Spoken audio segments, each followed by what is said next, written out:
Saludos, apreciadas ovejas del redil. Estamos en la tercera parte de nuestra serie Transformando mi carácter. En las últimas semanas hemos estado viendo el capítulo 3 de Génesis, que narra la caída de nuestros primeros padres, Adán y Eva. Pasaje que nos ha servido para contestar una pregunta fundamental, y es: ¿cuál es la raíz de mis problemas de carácter? Y respondimos que el problema más grande que tenemos se llama pecado, algo que heredamos de nuestros primeros padres, Adán y Eva. Permítanme, voy a sincronizar pantalla con ustedes. Hoy les invito a que miremos las consecuencias del pecado de Adán y Eva y sus consecuencias para toda la raza humana. Pero antes, como siempre, vamos a tener un momento de oración. Padre Santo, te queremos pedir, Señor, en este momento una bendición muy especial para esta tu palabra, Señor, que sea una palabra que llegue a nuestras vidas, que sea una palabra que nos ayude en este proceso de transformación, Señor. Y oramos para que tu Espíritu Santo tome nuestra mente, tome nuestro corazón, Señor, abra nuestros ojos para comprender las maravillas de tu preciosa palabra. De antemano, Señor, gracias por lo que nos vas a seguir enseñando en el día de hoy. Muchas gracias te damos en el nombre de Jesús. Amén. Bien, las consecuencias inmediatas antes de la desobediencia de Adán y Eva, pues fue la muerte espiritual. Como lo pueden ver ahí en su pantalla, voy a estar compartiendo con ustedes cada uno de los puntos. Si en este momento estás escuchando solo audio, pues vamos entonces a estar compartiendo los versículos, los voy a estar leyendo, pero lo importante es que, bien, la consecuencia inmediata ante la desobediencia de Adán y Eva fue, como pueden ver en la pantalla, la muerte espiritual. La muerte espiritual la vemos de varias maneras. En primer lugar, la comunicación con Dios se interrumpe. Una vez pecaron, la Biblia nos dice lo que hicieron Adán y Eva, como pueden ver ahí en la pantalla. Génesis capítulo 3, versículo 8. Cuando soplaba la brisa fresca de la tarde, el hombre y su esposa oyeron al Señor Dios caminando por el huerto. Así que se escondieron del Señor Dios entre los árboles. Teológicamente esto se conoce como alienación de Dios. Dios creó al ser humano para que gozara de su presencia y le glorificara, pero ahora el pecado nos separa de Dios. Por eso el profeta Isaías dijo estas palabras: son sus pecados los que los han separado de Dios, y a causa de esos pecados Él se alejó y ya no los escuchará. Isaías 59:2. Y esta verdad es confirmada por los escritores del Nuevo Testamento. Pablo en Efesios capítulo 2, versículo 1 y versículo 3 nos dice esta verdad. Antes ustedes estaban muertos a causa de su desobediencia y sus muchos pecados. Vivían en pecado igual que el resto de la gente, obedeciendo al diablo, el líder de los poderes del mundo invisible, quien es el espíritu que actúa en el corazón de los que se niegan a obedecer a Dios. Todos vivíamos así en el pasado, siguiendo los deseos de nuestras pasiones y las inclinaciones de nuestra naturaleza pecaminosa. Por nuestra propia naturaleza, éramos objetos del enojo de Dios, igual que todos los demás. Y Pablo, escribiéndole a los romanos en el capítulo 3, versículo 23, un texto bíblico muy conocido entre nosotros, nos dice así la palabra del Señor: todos han pecado y están lejos de la presencia gloriosa de Dios. Todos han pecado y están lejos de la presencia gloriosa de Dios. Como dice una versión antigua, están destituidos de la gloria de Dios. Así que meditando en estos textos, Pablo cuando desarrolla el capítulo 3 y está hablando de esta verdad, más adelante en el capítulo sigue desarrollando este concepto, pero si miramos unos versículos anteriores al versículo 23, en el capítulo 3, versículo 10 al 12, Pablo nos dice esta verdad. Así está escrito: no hay un solo justo, ni siquiera uno. No hay nadie que entienda, nadie que busque a Dios. Todos se han descarriado, a una se han corrompido. No hay nadie que haga lo bueno, no hay uno solo. La muerte espiritual entonces afectó nuestra naturaleza moral de una manera profunda y permanente, pero también afectó otras áreas de nuestra vida como el intelecto y como la voluntad.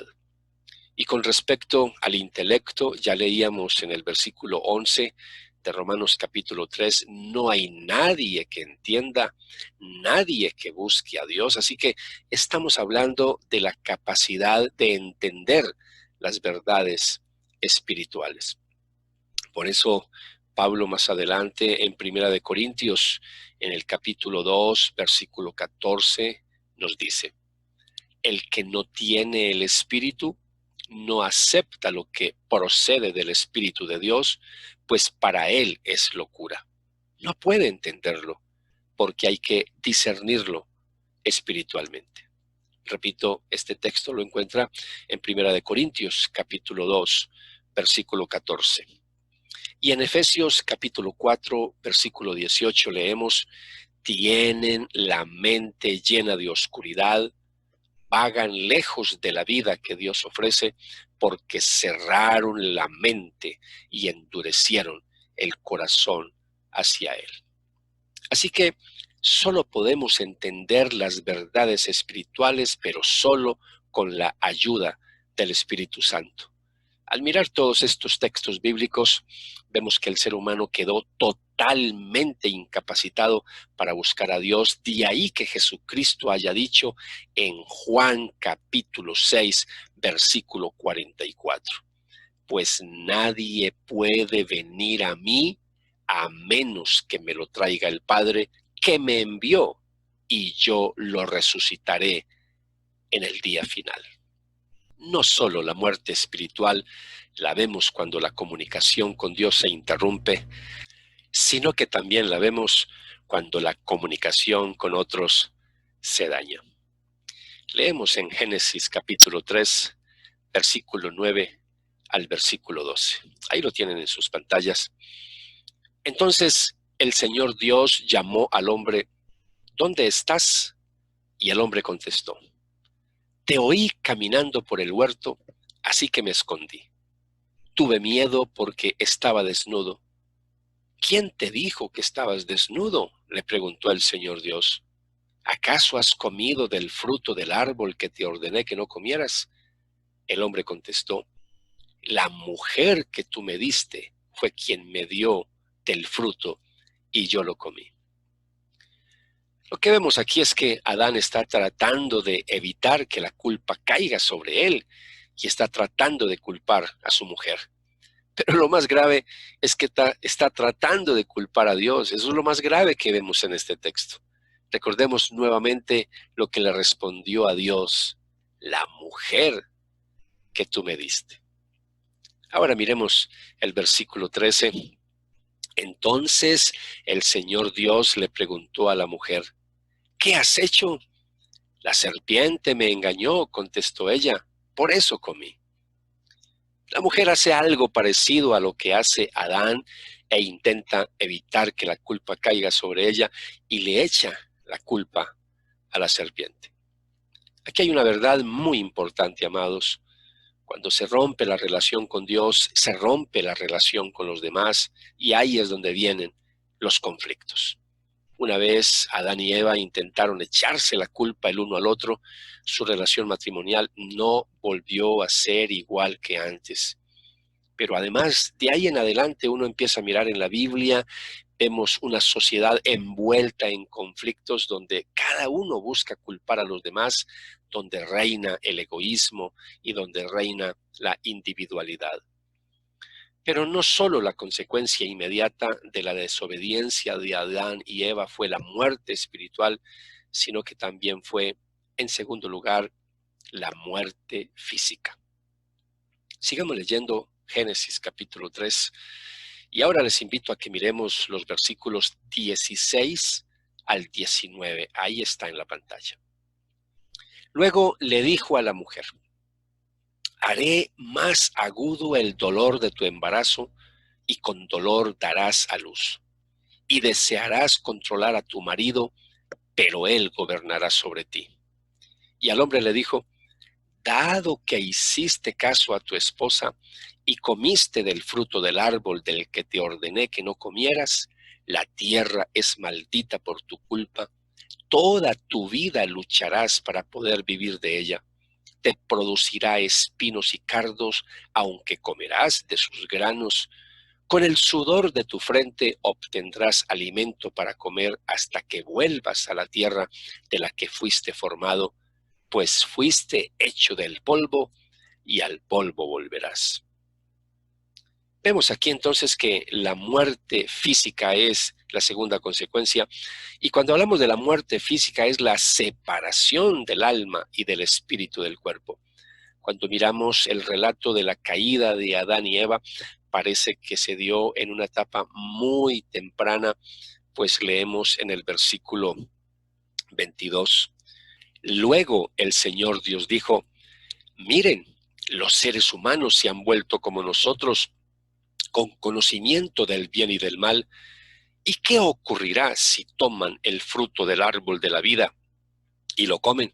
Entonces vivirán para siempre. Recordemos la advertencia que Dios le había dado en el capítulo 2, versículo 15 al 17 de Génesis. Recordemos ese pasaje. El Señor Dios puso al hombre en el jardín de Edén para que se ocupara de él y lo custodiara, pero el Señor Dios le advirtió: puedes comer libremente del fruto de cualquier árbol del huerto, excepto del árbol del conocimiento del bien y del mal. Si comes de su fruto, sin duda morirás. Volvamos al relato de Génesis capítulo 3 y ahora leamos cómo termina la historia de esta caída. Y les invito para que miremos los versículos 23 y 24, que ahí se los pongo en la pantalla también. Así que el Señor Dios los expulsó del jardín de Edén y envió a Adán a cultivar la tierra de la cual él había sido formado. Después de expulsarlos, el Señor Dios puso querubines poderosos al oriente del jardín de Edén y colocó una espada de fuego ardiente que destellaba al moverse de un lado a otro, a fin de custodiar el camino hacia el árbol de la vida. La edad del ser humano, a medida que pasaron los siglos, de aquí en adelante, en este pasaje bíblico, pues esos años fueron decreciendo hasta establecerse un promedio de edad, el cual encontramos descrito en el libro de los Salmos. En el libro de los Salmos, en el capítulo 90, versículo 10, un salmo que se le atribuye a Moisés, nos dice la palabra: 70 son los años que se nos conceden. Algunos incluso llegan a 80, pero hasta los mejores años se llenan de dolor y de problemas. Pronto desaparecen y volamos. Y ese sigue siendo el promedio de vida hasta el día de hoy. La próxima semana vamos a continuar estudiando las consecuencias de la caída de nuestros primeros padres, es decir, las consecuencias del pecado, pero ahora quisiera compartir algunas aplicaciones prácticas con ustedes en el día de hoy. Quiero hablarles sobre todo de la responsabilidad, un valor que se viene hablando hace mucho tiempo, pero un valor tan mal entendido y tan mal aplicado y también tan descuidado y desobedecido. Generalmente el término responsabilidad se ha definido como algo que conlleva una obligación, ¿cierto? Por eso cuando se habla de responsabilidad da la impresión de que se trata de una carga, ¿cierto? Como de un cargo, cuando en realidad no debemos entenderlo así. Ser responsable es entonces más bien la capacidad para responder frente a unos actos, la habilidad para tomar decisiones por uno mismo. Yo enseño que la responsabilidad, lo he enseñado por muchos años, es entender que todo lo que yo haga, diga o deje de hacer tiene consecuencias, ya sean buenas o malas en esta vida. Las decisiones. Es el compromiso entonces que debemos adquirir por nuestras acciones. Eso es responsabilidad.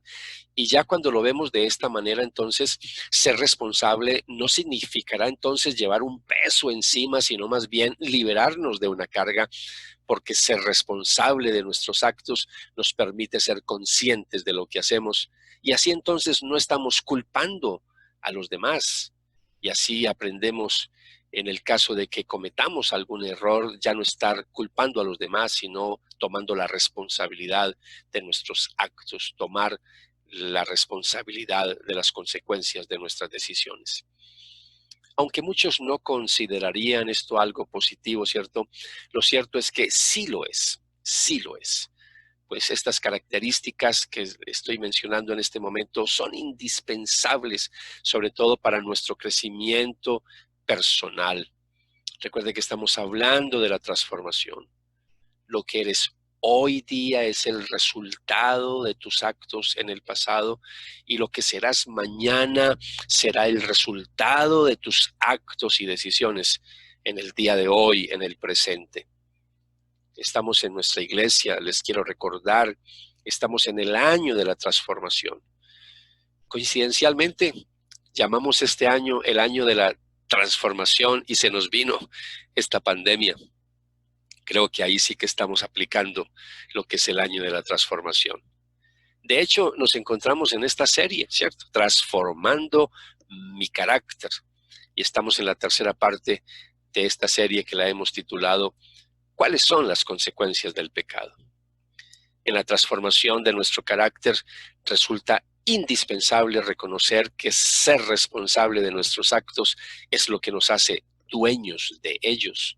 Y con esta perspectiva, entonces, se nos permite avanzar y transformar cualquier problema en una oportunidad. Algo que también yo he venido compartiendo con ustedes, cómo convertir las crisis en oportunidades. Cualquier circunstancia, difícil que sea, es una posibilidad. Claro que sí, es una posibilidad de seguir creciendo. La responsabilidad personal es la que nos convierte en actores principales de nuestras vidas. Donde podemos actuar es donde debemos emplear nuestras energías, porque de nada servirá, amados, lamentarnos o estar siempre culpando a los demás como lo hizo Adán y como lo hizo Eva. Para seguir, para avanzar, para seguir en este proceso de transformación, debemos darnos cuenta de que somos dueños de las situaciones de hoy y de las que están por venir. Conceptos como desempeño, libertad, respeto van ligados a la responsabilidad y el compromiso. Y por supuesto que estoy hablando desde el punto de vista humano, porque por supuesto hay otra realidad que es la soberanía de Dios en medio de la historia y en medio de nuestras vidas. De igual modo, ¿cuántas veces hemos escuchado o hemos dicho cosas como estas? Mira lo que me obligas a hacer. O cuando decimos, es que me hiciste enojar. Nos han enseñado a echarle siempre la culpa a los demás y a no ser responsables de nuestros propios actos. Le damos un poder a las otras personas que en realidad no lo tienen, porque nadie nos obliga a hacer nada.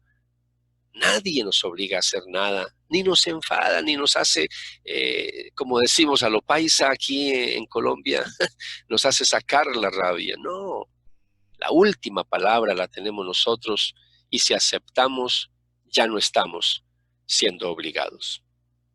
Al respecto de la responsabilidad, quiero tocar brevemente un gran problema que veo en muchas personas en el día de hoy, y es las personas que adoptan el papel de víctimas. No dicen directamente lo que desean y más bien prefieren quejarse. En vez de luchar por cambiar las cosas, se quejan de su mala suerte, buscan siempre estar llamando la atención, buscando lástima mediante lamentos y quejas. Exageran, deforman las situaciones, las distorsionan y sus posibles consecuencias negativas. Suelen pensar siempre mal de los demás.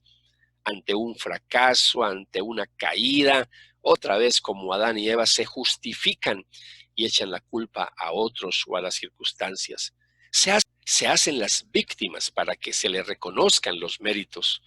Son prevenidos, tienen mala fe, sienten placer más bien al mostrarse como víctimas, lo disfrutan. Como se sienten víctimas, entonces no ven necesario sentirse culpables. En últimas, hacen del sufrimiento su forma de vida.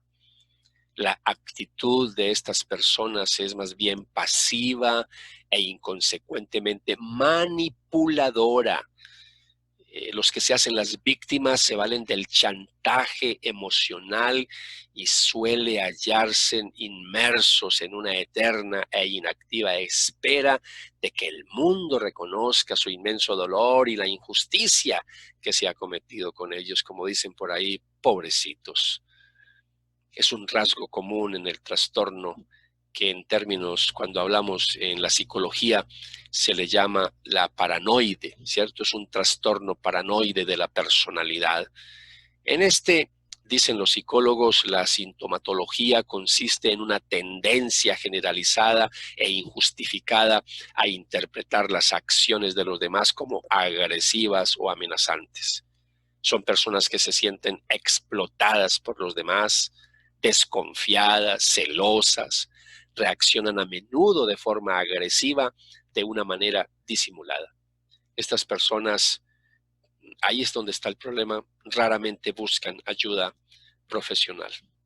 El papel de víctima se asume culpabilizando, echándole la culpa, como decimos nosotros en Colombia, a todos. Le echamos la culpa a todo y a todos de las cosas negativas que suceden con el objeto de obtener, como ya dije, la atención y disfrutar.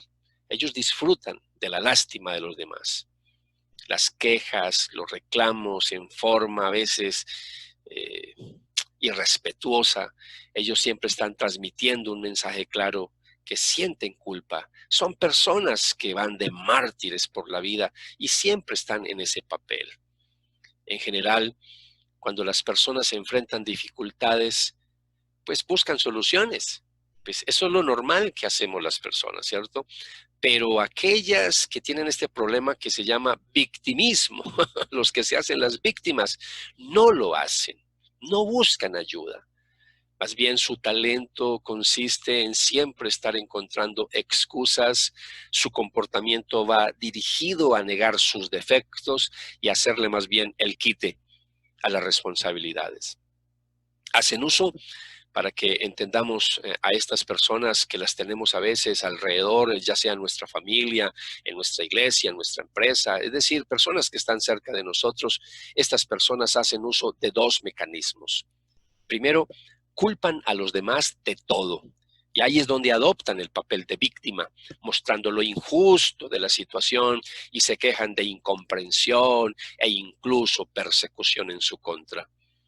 El victimismo o los que se hacen las víctimas, más bien consiste también, para que entendamos en el día de hoy este concepto, consiste en defenderse de la ansiedad y del miedo, más bien proyectando en personas y situaciones externas las situaciones difíciles de la vida diaria, y la forma de lograrlo es, otra vez, mostrarse como personas maltratadas, otra vez, entre comillas, pobrecitos. Pero como no todo el mundo entra en ese juego, pueden llegar con facilidad más bien al resentimiento cuando no le caminamos en esos mecanismos de manipulación y de chantaje. Entonces, cuando ven que no le caminamos en ese juego, entonces ahí es donde viene la rabia. Con facilidad empiezan a resentirse contra nosotros y a veces hasta quieren vengarse y se desquitan con nosotros. Y esto lo logran a veces agrediendo física o emocionalmente aún a sus seres queridos. Sentirse víctima es fácil y permite usar el sufrimiento como un recurso para influir en el comportamiento ajeno, ahí donde hablamos de la manipulación. Este tipo de personas suele criticar a aquellos que no les dan la razón, de forma de que quien recibe la queja lo percibe como una exigencia y si se niega, entonces siente culpa o miedo a que el otro se moleste o lo rechace. Generalmente tienen comportamientos, lo que se llama en psicología, pasivo-agresivos. Se quejan, postergan las cosas, se olvidan, sienten la vida como algo terrible, pero no se dan cuenta de que son ellos los que ponen obstáculos a todo lo que pueda resultar gratificante para sus vidas. No cumplen los plazos de lo que deben hacer, se vuelven huraños, se vuelven malgeniados, da la impresión de que trabajan con desgana, o lo hacen mal, protestan sin motivo, aduciendo que los demás les plantean exigencias irrazonables, eluden cumplir con sus obligaciones, aduciendo que se les olvida, creen que están haciendo las cosas mucho mejor de lo que los demás piensan. Se ofenden cuando los demás les aportan sugerencias útiles para ser más productivos en la vida, ponen obstáculos a la labor de los demás, para lo cual dejan de hacer la parte que les corresponde a ellos, critican o desprecian sin motivo a las personas que tienen una figura de autoridad. Estas personas de alguna manera disfrutan de su sufrimiento e inconscientemente lo ven como un medio de autogratificación y en cierta forma, un logro personal para ellos. Generalmente no saben por qué lo hacen. Sí, hay que reconocerlo. Pueden estar buscando atención, así sea negativa, pues esta es mejor que ninguna atención. Un oscuro y cruel deseo de infligir daño a las personas que le han lastimado es generalmente el núcleo de estos procesos. Pero amados, todo esto debe tener alguna ventaja, ¿cierto?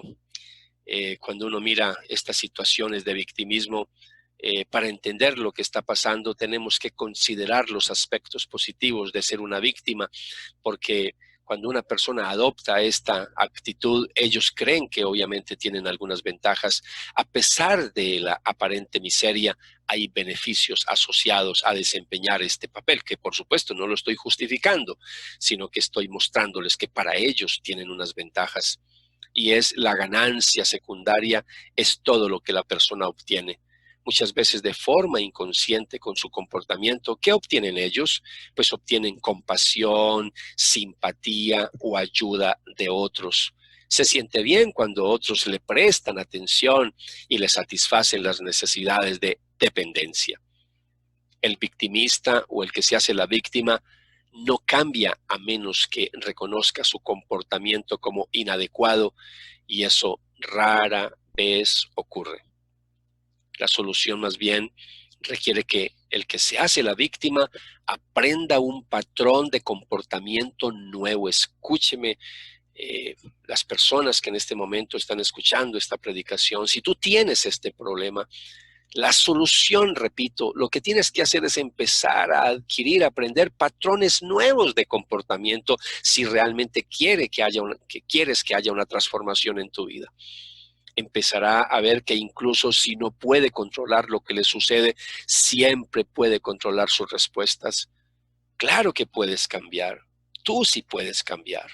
Para romper la tendencia negativa y para escapar de esa pasividad del victimismo, se requiere asumir la responsabilidad de los propios deseos y acciones a largo plazo.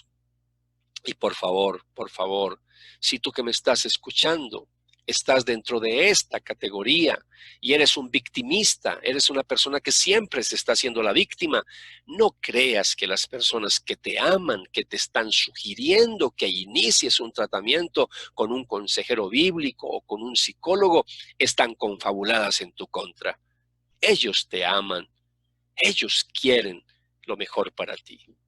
Ten en cuenta que una persona que ha adquirido el rol de víctima, por lo general, no tiene la capacidad de identificarlo y te culpará a ti, proyectando sus sentimientos negativos y sintiendo que eres tú quien quiere dañarle. Recordemos que la responsabilidad nace del respeto. Aceptándose a uno mismo, el individuo es capaz de asumir la dirección de sus asuntos con resultados de calidad. ¿Eres responsable de tus actos? Si no es así, aprender a identificar qué es lo que ocurre, ahí está la clave. Tal vez debas liberarte de determinadas creencias aprendidas. Quizás necesites reaprender a ver la vida desde otra perspectiva o, como dicen otros, desde otro prisma, desde otro enfoque. Sé responsable de tus actos, porque cada una de tus elecciones son libres en la vida. Y para terminar, no quiero dejar de lado algo que para mí es muy importante decirlo también en el día de hoy. Quiero tocar otro lado de la moneda. En ocasiones uno puede asumir el rol de protector, haciendo que la otra persona con tendencias a eludir la responsabilidad vaya asumiendo cada vez más el comportamiento de víctima.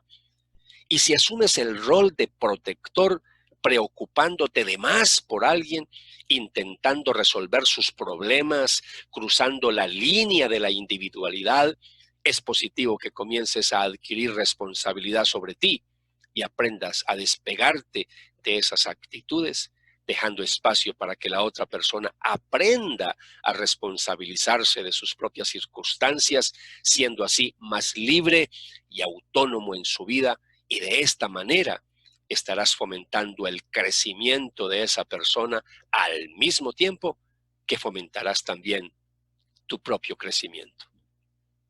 Recuerda que podemos cambiar, pero también recuerda que en mis propias fuerzas es imposible cambiar. Necesitamos el poder de Dios en nuestra vida. En el libro del profeta Joel, en el capítulo 3, versículo 10, leemos: que hagan espadas de sus asadones y lanzas de sus hoces, y que el débil diga, yo soy fuerte. Que el débil diga, yo soy fuerte. Y el apóstol Pablo, hablando sobre cómo enfrentar crisis en la vida, nos dice, pues todo lo puedo hacer por medio de Cristo, quien me da las fuerzas. Solo Cristo puede cambiar tu vida. Tú, como creyente que me escuchas, búscalo más, entrégate más a Dios, deja que Cristo reine y gobierne en tu vida, deja que Cristo se entronice en tu corazón. Si todavía no le has entregado la vida a Jesucristo, este es el momento para hacerlo. Solo Jesucristo puede hacer una verdadera transformación en tu vida. Solo Jesucristo tiene el poder de transformar nuestras vidas, dándonos una nueva vida. Jesús te invita a esta hora y te dice, vengan a mí todos los que están cansados y llevan cargas pesadas, y yo les daré descanso. Pónganse mi yugo, déjenme enseñarles, porque yo soy humilde y tierno de corazón, y encontrarán descanso para el alma. Mateo capítulo 11, versículo 28 y versículo 29. Si deseas aceptar la invitación de Jesús y quieres entregarle tu vida ahora mismo y reconocer que Jesús es el Señor y el Salvador de tu vida, pídele perdón por tus pecados y te invito a que hagas esta oración ahí donde estás. Repite conmigo. Haz esta oración con todo tu corazón. La tienes ahí en la pantalla. Amado Padre Celestial, confieso que soy pecador. Hoy me arrepiento de todos mis pecados pasados y presentes. Quiero dejar de pecar y estoy dispuesto a empezar una nueva vida con tu ayuda. Señor Jesucristo, acepto la invitación que me haces de depositar en ti la carga de mis pecados y de ponerme tu yugo, es decir, de seguir tus enseñanzas. A partir de ahora, haz de mí la persona que tú quieres que yo sea. Padre Celestial, con la asistencia de tu Espíritu Santo, ayúdame a amar y a servir a Jesucristo todos los días de mi vida, con todas las fuerzas de mi corazón. Gracias por perdonar mis pecados, regalarme la salvación y darme vida eterna. En el nombre de Jesús. Amén. Muy bien, amados. Quedamos entonces la invitación para la próxima semana para continuar con este fascinante tema donde estaremos viendo la tercera consecuencia de la caída. Y antes de despedirnos en el día de hoy, quiero que tengamos un momento de oración. Padre Santo, gracias por lo que nos has enseñado a través de esta predicación. Señor, ayúdanos a adquirir la responsabilidad de nuestras acciones, ser conscientes que todo lo que digamos, que todo lo que hagamos o lo que dejemos de hacer tiene consecuencias en esta vida. Señor, ayúdanos a seguir adelante. Permite que esta palabra, Señor, transforme nuestra vida. Y sobre todo te pedimos, Señor, como escuchamos los últimos versículos, ayúdanos en nuestra debilidad. Danos las fuerzas, danos la fortaleza, Señor, para hacer cambios profundos en nuestra vida. Señor, y ayúdanos a no seguir echándole la culpa a los demás. Ayúdanos a no tener esa actitud siempre de víctimas, de andar por la vida haciéndonos siempre las víctimas, Señor. Ayúdanos a poder, Señor, salir de estos patrones destructivos que hacen daño a nuestra vida, Señor. Pero también ayúdanos, Señor, a no volvernos esos protectores de esas víctimas que hay a nuestro alrededor, Señor. Ayúdanos también a entender que necesitamos, Señor, necesitamos dejar que cada uno viva sus propios procesos en la vida, Señor. Si bien es cierto, estamos para ayudarnos, claro que sí. Estamos para apoyarnos, claro que sí. Pero tanto el papel como de víctima, como el papel también de protector, Señor, ambas actitudes están erradas.